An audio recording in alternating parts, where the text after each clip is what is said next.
हाँ जी बेटा, बिस्मिल्लाहिर्रहमानिर्रहीम। बेटा आज हमने पढ़ना है kidney problems and the cure, गुर्दे के मसाइल और उसका बेटा इलाज है। किडनी प्रॉब्लम्स में जो मेन बेटा एक प्रॉब्लम है वो एक तो है किडनी स्टोन, गुर्दे की पथरी। अब किडनी स्टोन बेटा कहाँ कहाँ बन सकता है, किस एरिया के अंदर वो बन सकता है। अगर बेटा हम देखें, पीछे एक डायग्राम बेटा है, उससे जैसे बेटा ये एक डायग्राम है किडनी वाली। या तो बेटा स्टोन फॉर्मेशन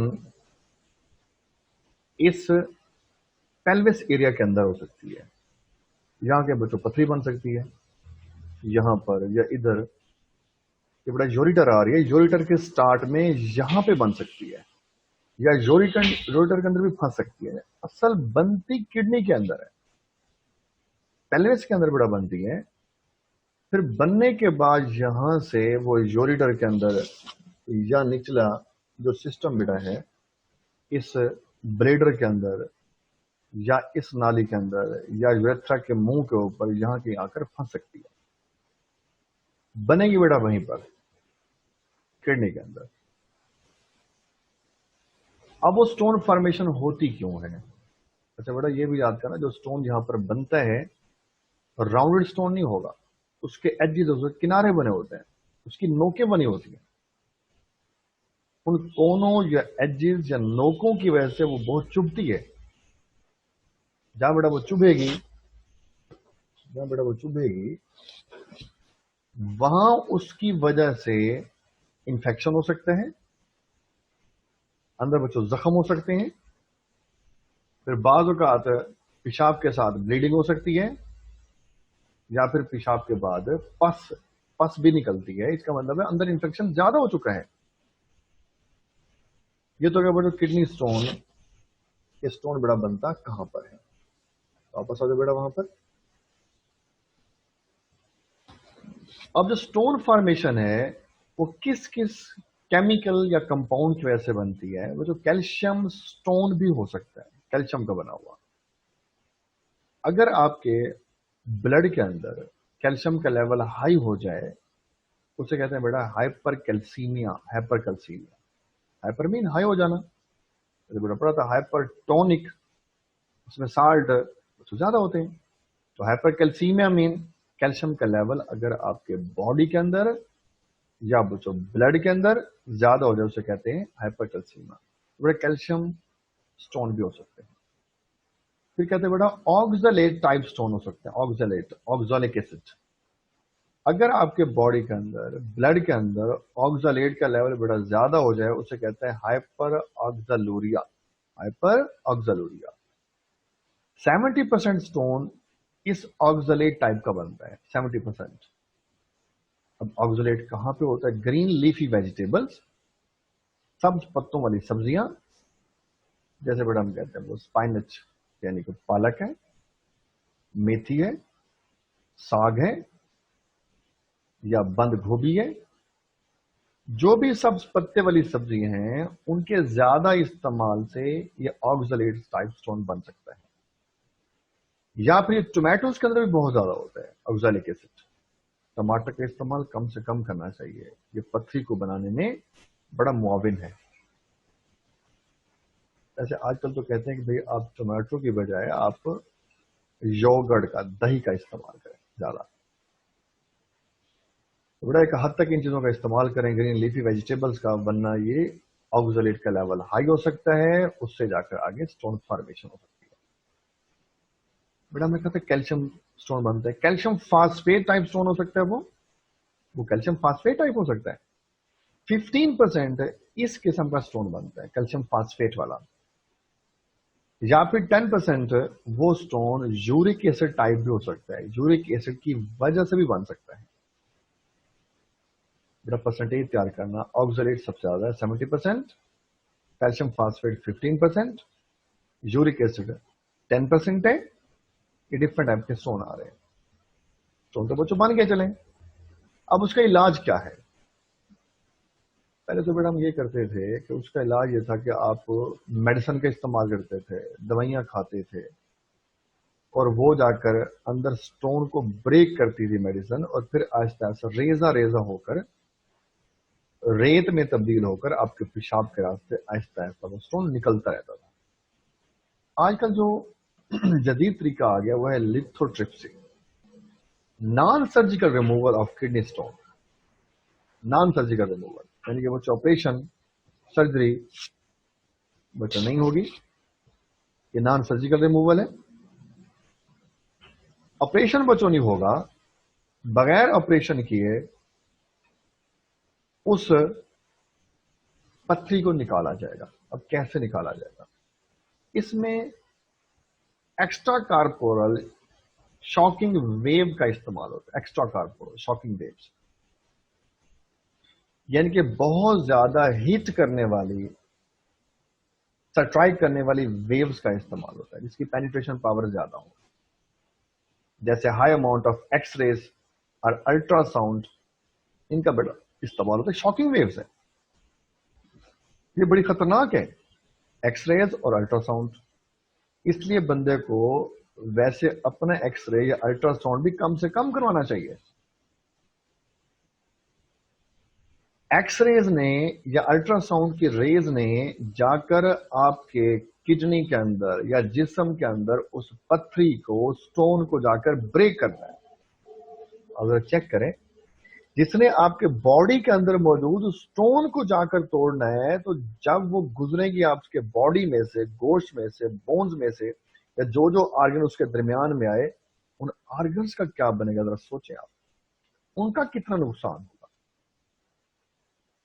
एक महदूद टाइम के लिए पिन पॉइंट करके कि फिलहाल जगह स्टोन बच्चों मौजूद है, उसमें इंफ्रारेड रेज का भी इस्तेमाल होता है।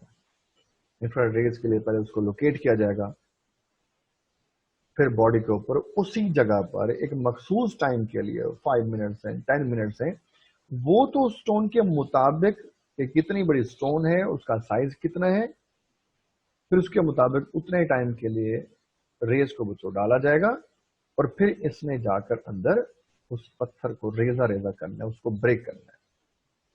कहते हैं बड़ा शॉक वेव्स, यानी कि ये शॉकिंग वेव जो है break the stone into small pieces of the sand, उसमें तब्दील कर देते हैं। ये बच्चों लिथोट्रिप्सी है। एक इलाज बेटा ये आ गया। वो था किडनी स्टोन, एक मसला बच्चों ये था।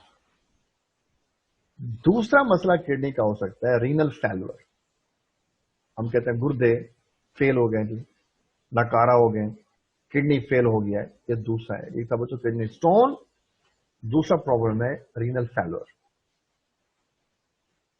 ये कैसे होता है? डिफरेंट पैथोलॉजिकल, इनके पैथोजन, डिजीज काजिंग ऑर्गेनिज्म, जैसे बड़े कहते हैं बैक्टीरिया है, वायरसेस है, फंगस है, एटसेट्रा, इनकी वजह से, एंड केमिकल, या फिर केमिकल हो सकते हैं, जैसे बड़ा हम कहते हैं ड्रिंकिंग है, शराबनोशी।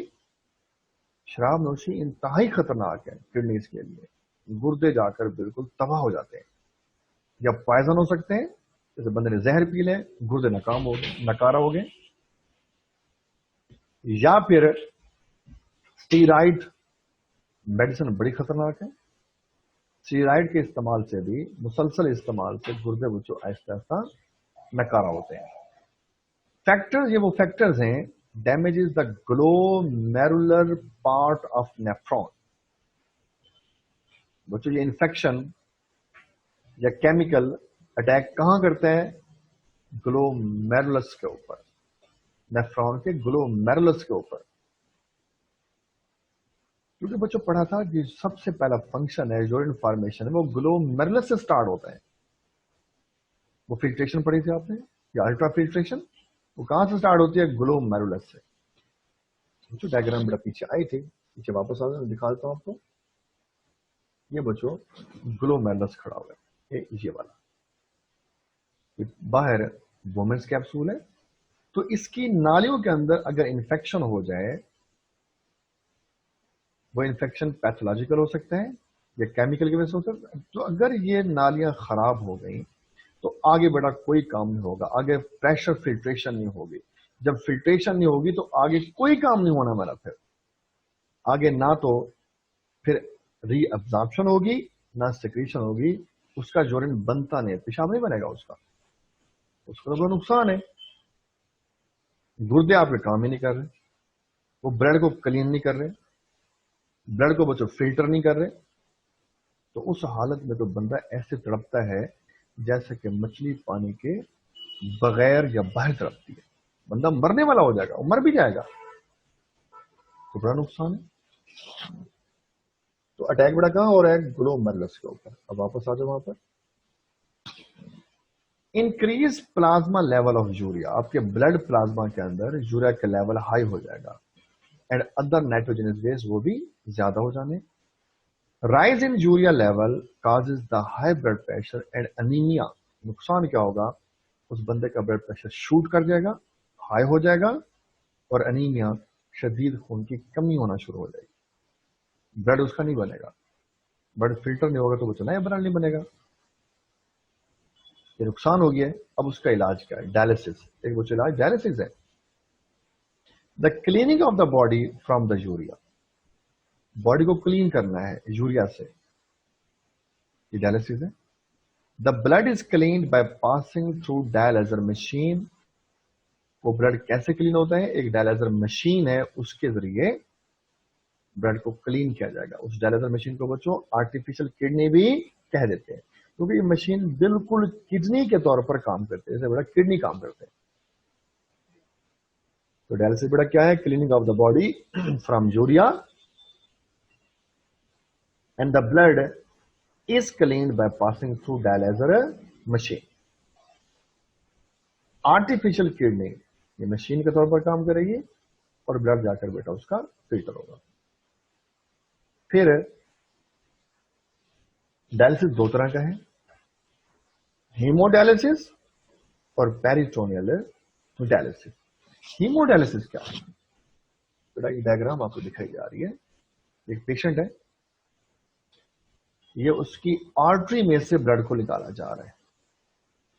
आगे बच्चों पंप लगा होता है, पंप के जरिए, बल्कि बेटा पंप बेटा आगे लगा हुआ है, यहां दिखा रहे हैं आपको कि artificial pressure meter, sorry arterial, यानी कि यहां उस पेशेंट के ब्लड प्रेशर को मीटर भी किया जा रहा है कि ब्लड प्रेशर कितना आ रहा है। फिर आगे बेटा उसने दिखाया आपको हेपरिन इन्फ्यूजन, ताकि ब्लड की क्लॉटिंग भी ना हो, ताकि ये ना हो कि ब्लड यहां से निकले और आगे सारा क्लॉट बन जाए, जम जाए, उसे वापस भी तो ब्रीज में वापस आना है। फिर उसके बाद ब्लड पंप लगा हुआ ताकि ब्लड को प्रेशराइज्ड करा के आगे उस मशीन में भेजा जाए। ये डायलाइजर मशीन है सारी, ये बड़ा डायलाइजर मशीन है। तो पेशेंट की आर्टरी में से ब्लड को निकालकर प्रेशराइज्ड करके फिर आगे उस मशीन में भेजा जाएगा। जो मशीन बेटा है इसके अंदर पतली पतली बच्चों नालियां लगी होती है, नालियां बेटा लगी होंगी, और नालियां बच्चों यूं, असल में ना ये तो बाहर से दिखा रहे हैं ना आपको, बेटा नालियां यहाँ पर यूं आ, जैसे मैं ये कर्सर मूव कर रहा हूं, ऐसे जैसे सांप पड़ा होता है, ऐसे बलदार ऐसे अंदर नालियां होती है, ऐसे उस नाली के अंदर ब्लड को डाला जाएगा। तो बच्चों ब्लड नाले में से ऐसे घूमता हुआ, ऐसे मूव करता हुआ यहां टाप से निकलेगा। तो यहां से टाप से निकालने के बाद फिर उसको पेशेंट की वेन के अंदर वापस बच्चों डाला जाएगा। ब्लड निकालते आर्टरी में से हैं और वापस डालते उसकी पेशेंट की वेन के अंदर है। तो जो मशीन बेटा है इसके ऊपर और नीचे आउटलेट है, सुराख है। ऊपर से डायलाइजर फ्लूइड होता है या सोल्यूशन होता है, उसको डाला जाएगा। तो जो फ्लूइड बच्चों है वो उन नालियों के गिर्द घूमता हुआ नीचे को आएगा। The fluid is moving in the downward direction and the blood is moving in the upward direction. Both fluid and the blood are moving in the opposite direction. ये क्या हो रही है? काउंटर करंट मल्टीप्लायर है। बड़ा क्या counter current mechanism है, multiplier है। पढ़ा था आपने पीछे। उसका बड़ा मकसद क्या होता है? मकसद बड़ा उसका ये है कि जो काम जहां पर होना है ज्यादा बेहतर तरीके से और जल्दी हो सके। तो फ्लूइड बच्चों नीचे को आएगा, डाउनवर्ड आएगा, और ब्लड अपवर्ड जाएगा। ये काउंटर करंट मैकेनिज्म है। कहते हैं बेटा ये पर सेलोफिन मेम्ब्रेन लगी हुई है, कुछ आर्टिफिशियल बच्चों मेम्ब्रेन लगी होती हैं, वो सेलोफिन यानी कि सेलेक्टिवली परमेबल मेम्ब्रेन है। जब बेटा ब्लड ऊपर मूव करेगा तो नालियों में से जो यूरिया है, एक्सेस साल्ट है, वो बाहर नालियों से निकलना शुरू हो जाएंगे, और वो जो बाहर सोल्यूशन खड़ा हुआ है उसमें वो वेस्ट आना शुरू हो जाएगा। क्या कहा मैंने बेटा कि जब बेटा ब्लड मूव कर रहा है तो ब्लड में से या उन नालियों जो लगी हुई हैं, मेम्ब्रेन लगी हुई हैं, उनमें से ब्लड में से वेस्ट, वो urea, uric acid, extra salt, water, वो निकलना शुरू हो जाएगा, और कहां बेटा आएगा, उस फ्लूइड के अंदर आना शुरू हो जाएगा। तो फ्लूइड बच्चों जब नीचे से निकालेंगे यहां से, तकरीबन वो यूरिन बन चुका होगा,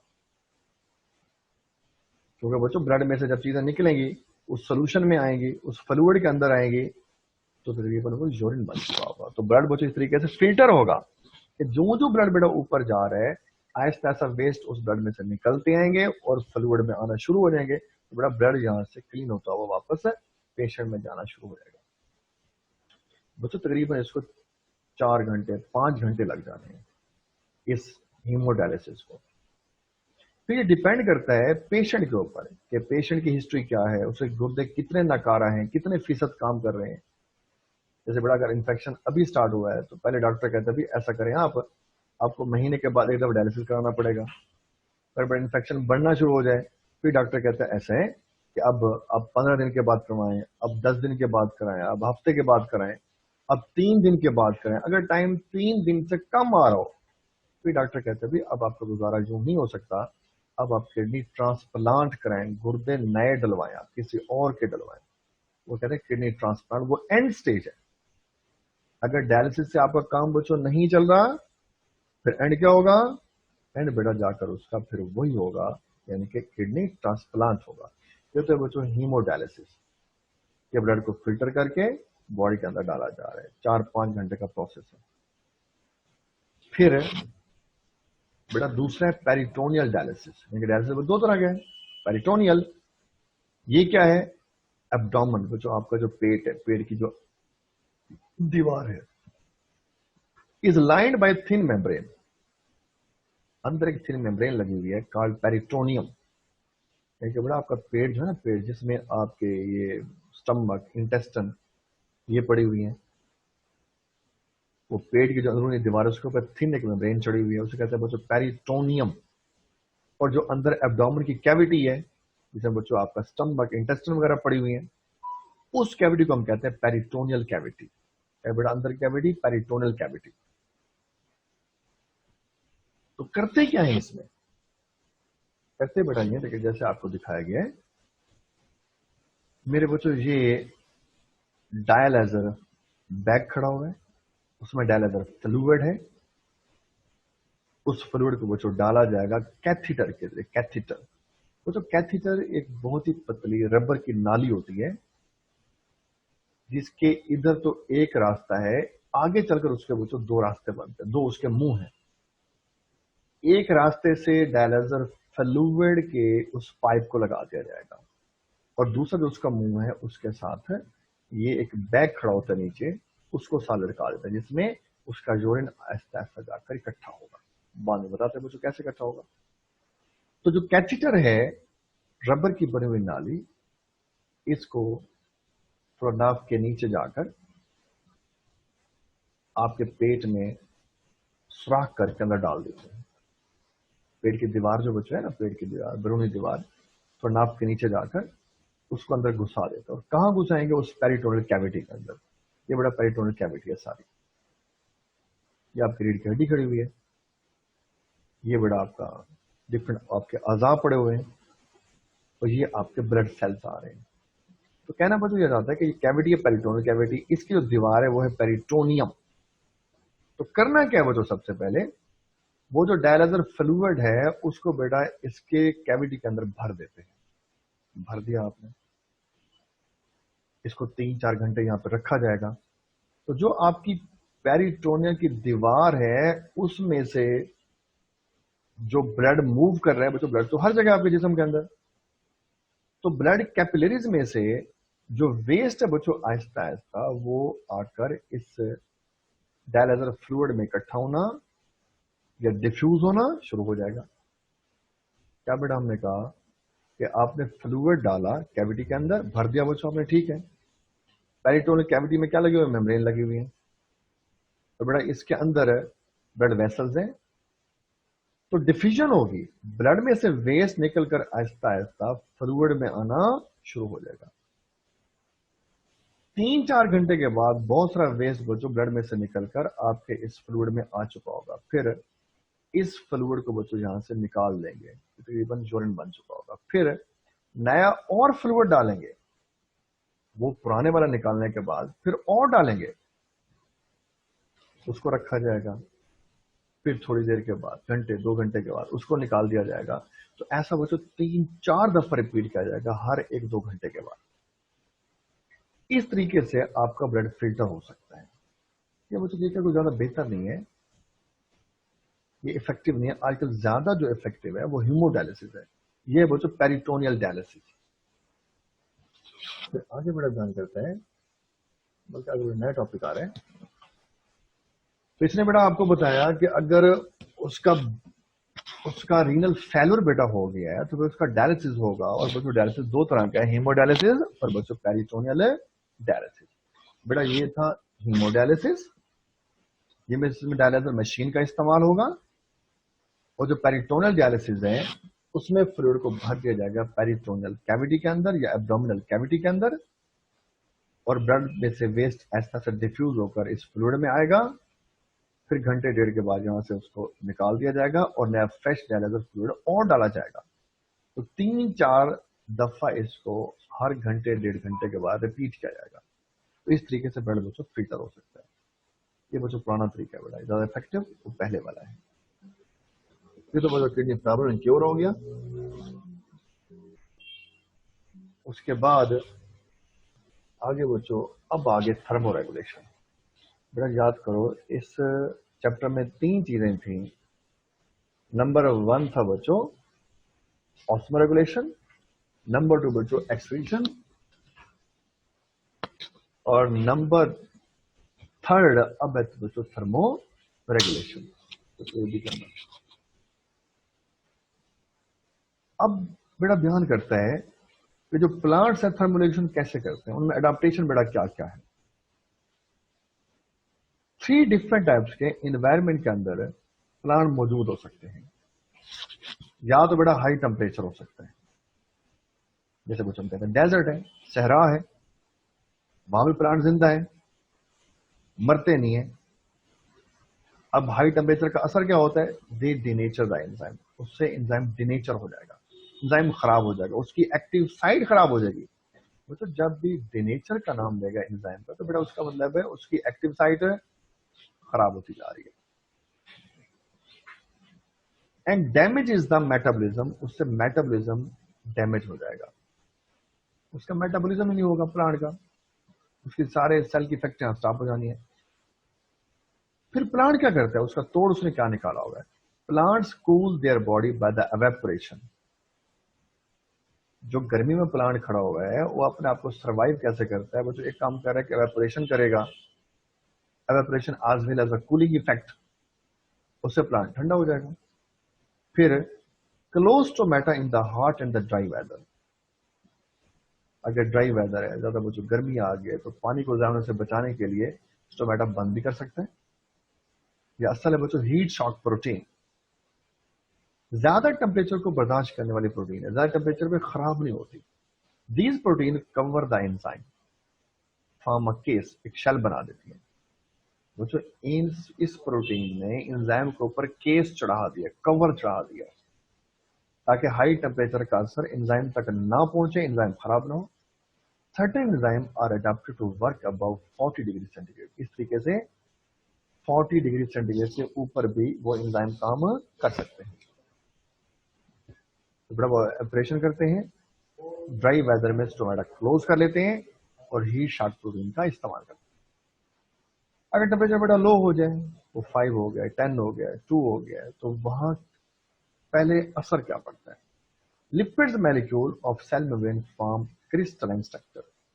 लिपिड बच्चों जम जाएगी सेल की मेम्ब्रेन के अंदर।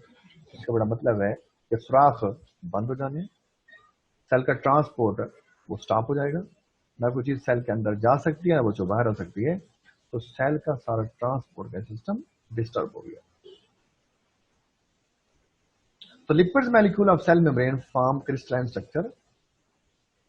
Transport of substances across the membrane affected. वो तो जब मेम्ब्रेन खराब हो गई तो जो ट्रांसपोर्ट है मॉलिक्यूल का वो सारा डिस्टर्ब हो जाएगा, सेल की डेथ हो सकती है। तो प्लांट क्या करेगा फिर? Plants increases the unsaturated fatty acid. और बच्चों क्या करेगा? उस लिपिड को जमने से बचाने के लिए अपने अंदर अनसैचुरेटेड फैटी एसिड की मिकदार को बच्चों बढ़ा लेगा, which prevent the crystal formation. तो बच्चों वो लिपिड नहीं जमेगी। जब लिपिड बच्चों नहीं जमेगी, क्रिस्टलाइन नहीं होगी, तो गेट सेल मेम्ब्रेन के बंद नहीं होंगे, तो सेल मेम्ब्रेन के आर पार सारे कामकाज उसके चलते रहेंगे। यानी कि वो अपने सैचुरेटेड फैटी एसिड को अनसैचुरेटेड फैटी एसिड में प्लांट कन्वर्ट कर लेगा। ठीक है, तो वो जो फ्रीजिंग टेम्परेचर भी है, जहां टेम्परेचर अगर माइनस में चला गया है, 0 हो गया है, तो फ्रीजिंग टेम्परेचर है। It causes the ice crystal formation. इससे पानी बच्चों जम जाएगा। Ice around the cell not badly effects as it form inside the protoplasm. अगर वो आइस के क्रिस्टल बच्चों बने सेल के अंदर, प्रोटोप्लाज्म के अंदर, वो ज्यादा खतरनाक है इस किस्मत के अगर वो सेल के बाहर बनते हैं, अंदर ज्यादा खतरनाक है। विच परफोरेट द सेल मेम्ब्रेन। वो जो क्रिस्टल बने हैं वाटर के, नीडल की तरह, सुई की तरह, उन्हें सेल मेम्ब्रेन और ऑर्गेनेल्स को छेद कर देने, उसमें सुराख कर देने, तो सेल की डेथ हो जाएगी। पानी जम गया है अंदर बच्चों, आइस क्रिस्टल बेटा बन चुके हैं, तो वो काम काज बच्चों नहीं होगा। Native plants of cold region. Native बच्चों जो उस इलाके के अपने हैं, यानी कि बच्चों उस इलाके के मकामी जो है प्लांट्स, जैसे ओक है, मैपल, मेवे के दरख्त है बच्चों, ओक का दरख्त होता है ओक, जैसे कार्क ओक बनता है, कार्क की लकड़ी बनती है। रोजेस शो एडाप्टेशन, वो उस माहौल में बढ़ते नहीं है। क्या चेंज लेकर आएंगे? Bring change in the solute composition. Cell के अंदर साइटोप्लाज्म के अंदर जो सल्यूट की कंपोजिशन है उसको चेंज करते हैं। So there cytosol is super cooled. Cytosol बच्चों जमेगा नहीं, सुपर कूल हो जाएगा। यानी कि ऐसे सल्यूट, ऐसे साल्ट बेटा वो इकट्ठे करते हैं साइटोप्लाज्म में, जिससे बड़ा साइटोप्लाज्म जमेगा नहीं, आइस क्रिस्टल फॉर्मेशन नहीं होगी। आइस क्रिस्टल में form in cell wall which doesn't effect cell. अगर बड़ा आइस क्रिस्टल सेल वॉल में बन गया तो बच्चों उससे नुकसान कोई नहीं होने वाला, उससे नुकसान बच्चों नहीं होता। लेकिन अगर बड़ा अंदर बन गया खतरनाक है। तो प्लांट ने क्या चेंज बच्चों लाई है? वो अपने अंदर ऐसे सल्यूट इकट्ठे करेगा जिससे बड़ा साइटोसोल ज्यादा उसका सुपर कूल हो जाएगा, ज्यादा ठंडा हो जाएगा। बड़ा आज किताब बड़ा खत्म हो गए।